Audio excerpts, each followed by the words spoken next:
Dragon Ball, arguably the most important manga in shonen history and the product of one Akira Toriyama.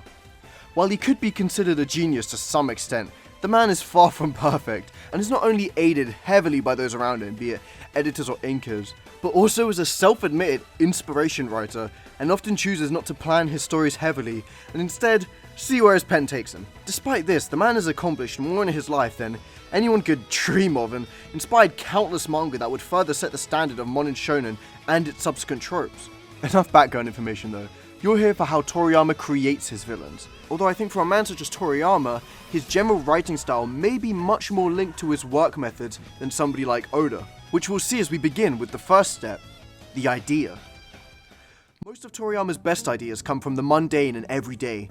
Beerus was based off his cat, hell, King Piccolo was supposedly based off his fucking editor, which, by the way, you might think there's a slight chance Toriyama had a bad relationship with his editor. Yeah, I mean, if somebody drew me as an 8-foot genocidal slug demon, I'd think there's a slight chance they're trying to send me a message. My point is, Toriyama has this fantastical ability to transform the most regular elements of his life into your worst nightmare. It's honestly a really interesting look into his mind and how he views things. He's walking that very thin line between crazy and genius. Frieza was based off a hungry loan shark, except dealing with planets as opposed to run-down Chinese shops. By escalating something inherently familiar with the audience, it creates something big and dangerous, yes, but also something we recognize, which is much more terrifying in my opinion. So we have the idea, but next we actually have to give a form to this idea, which is when we might start to see the King Piccolo inspiration, although we'll get to that later. We should first start with what might be Toriyama's biggest philosophy and most successful principle, that being less is more. We've seen this so many times throughout the series, it would be redundant to name them all, but the best example would probably be Frieza, who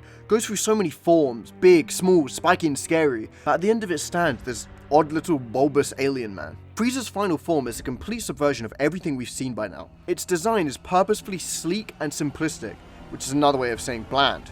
And on top of that, he's even shrunk to be even shorter than Vegeta. Yet despite this, Toriyama is able to perfectly get across how deadly this form truly is. Its power is concentrated and absolute, so much that he doesn't need to show off its power with his appearance because its power itself is show enough. Having the villain be visually non-threatening is a Dragon Ball staple, with the original Saiyans being Nappa, a complete giant and powerhouse, and next to him, the original Short King himself, Vegeta. Despite their differences in build, it's very clear by Vegeta's presence and stature that he's the true threat, which is much more subtle and nuanced than just drawing big muscle man, look how strong he is! The main point I'm making is that sometimes big things come in small packages. That's not the end of it, however. You spent your whole weekend working on designs and finally made this really cool villain design, and you can't wait to see them go further and see what they do until you're met with an overwhelming force. The editor. Welcome back to Storytime with Ludi. Today we tell a tale as old as time, or 1992, whatever, same thing. The story we'll be telling today is none other than the Android Saga. This story is about a man named Toriyama, a man who had just finished the Frieza saga, and after creating possibly the most iconic transform in fiction, he was full of confidence and pride. He planned to make a new arc with new villains, even better than Frieza. And to prove this, he even had Frieza brought back just to be killed by an unknown figure with ease. This anonymous Super Saiyan who slew the mighty Frieza without a second thought then went on to describe an even greater threat. One that dwarfed both him and Frieza in size and was even capable of killing all of our precious Z-Warriors in an alternate timeline. The hype was building up. The audience were dying to see these robotic terrors who were capable of such mass destruction. Now, imagine for a second being Toriyama's editors, watching him create all of this build-up, all of this hype, and have him approach you and show you this. This. I feel like I don't even have to say what's wrong with these designs. Like, they're so fucking ugly. Jesus Christ.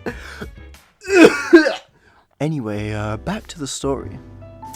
So you say to Toriyama, "This is awful. Come back when you have something less disgusting and more attractive to the viewers." So Toriyama walks away sad, but comes back to you a few weeks later with a new set of androids. A young boy and a girl, in some fashionable drip, and even matching hairstyles. Would you look at that? Well, it's at least better, you say, studying these twins. It's definitely an aesthetic improvement. Can you really see these guys as a final villain? They're too young, you say. Come back when you have something more terrifying. A villain needs to be scary, you know. Now angry, Toriyama walks off, comes back, and shoves this in your face. Ugh, what the fuck? You ask. You said you wanted something terrifying, didn't you, you fat fuck? Was it scary enough for you? Questioning his sanity, you simply say, this is too disgusting. Viewers can't relate to a design like this. They'll be too busy throwing up. We need something more humanoid and sleeker. That is your whole thing, remember? Toriyama instantly shoves a second piece of paper into your face, looking pleased with himself at predicting your response. You don't know what you're quite looking at, but it seems you might need to have a conversation on what humans look like. Once again, this is way too ugly, you say, and people actually like the wings. But you said— I know what I said, add the wings back. And so finally, feet dragging on the floor, Toriyama hands a final piece of paper with the new design for his villain. Oh my god. It's perfect! And that, ladies and gentlemen, is the story of how Toriyama was forced into somehow creating the best villain form in all of Dragon Ball. Thus ending Story Time with Leader. Thank you.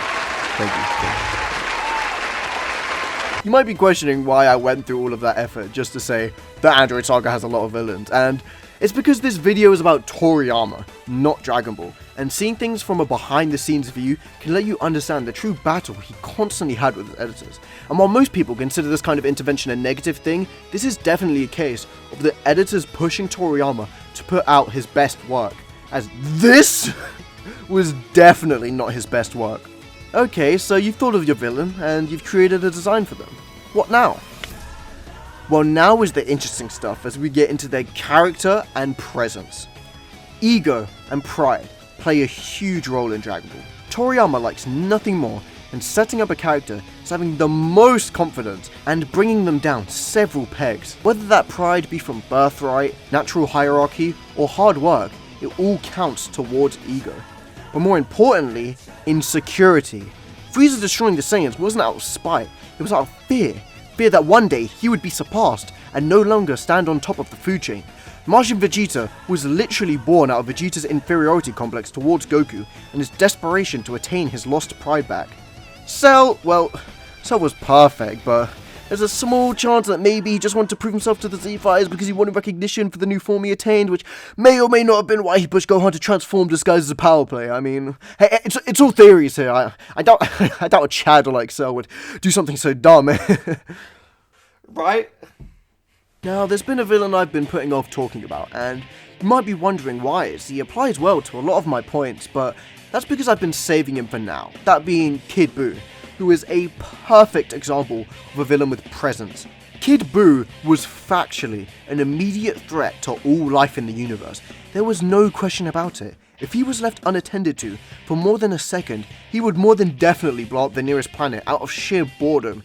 His raw chaos and lack of logic make him the ultimate danger and force of destruction. Better than Beerus, Senor, but who said that? I don't know. Anyway, Toriyama's usual spiel for making a villain consists of make them beat up Piccolo, make them beat up Vegeta. Oh wow, villain so strong, which I can't lie does get old. However, that's coming from someone who just finished the Moro arc, so forgive me for not having a lot of patience for a lot of Dragon Ball tropes. My point is, Toriyama uses scaling for other characters who we have an actual idea of their power to set the standard for said villain. And people claim he doesn't consider scaling while writing. Like, Toriyama literally stated himself that he's always thinking about how many Gokus a villain is worth, which is literally scaling by definition. Toriyama's entire purpose is to set up a villain who poses a genuine threat to Goku and friends, and I think he does it well, if at least not adequately. Okay, so we got inspiration, design, character, and a serious threat.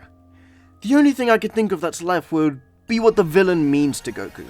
And my answer to that would be, they all represent a character aspect of Goku, or at least a potential path he could lead. Vegeta is the representation of his Saiyan lineage, and what Goku would have become had he not been rescued by Gohan. Frieza was the strongest in the galaxy, a path Goku sought for himself, but was filled with hatred and insecurity, unlike our pure-hearted monkey boy. Cell perfectly replicated Goku's strive for excitement in the next big fight to boost his own pride, and Goku literally defeated by conceding to Cell and letting his own son kill him instead. Each villain is a lesson for Goku, an opportunity to grow and change. Even if Buu didn't mean much to him personally, he still posed a dangerous enough threat for Goku to realize that sometimes leaving it to others isn't the right move, and he just needs to handle shit himself to save those he loves. The walk, the talk, everything about Toriyama's villains just oozes style and nuance, and I hope now you have just a little bit more of a grasp on how Toriyama makes a villain. Thanks for watching this one, guys. I don't know what's next. I never know what's next. I don't know when this video is coming out. Probably in 2 months. But hey, it's out now if you're listening to this. So thank me. Anyway, I'm having a lot of fun with this. I like that I actually have some subscribers now and I can talk to you guys in the comments. It's a real blast. Anyway, end of video.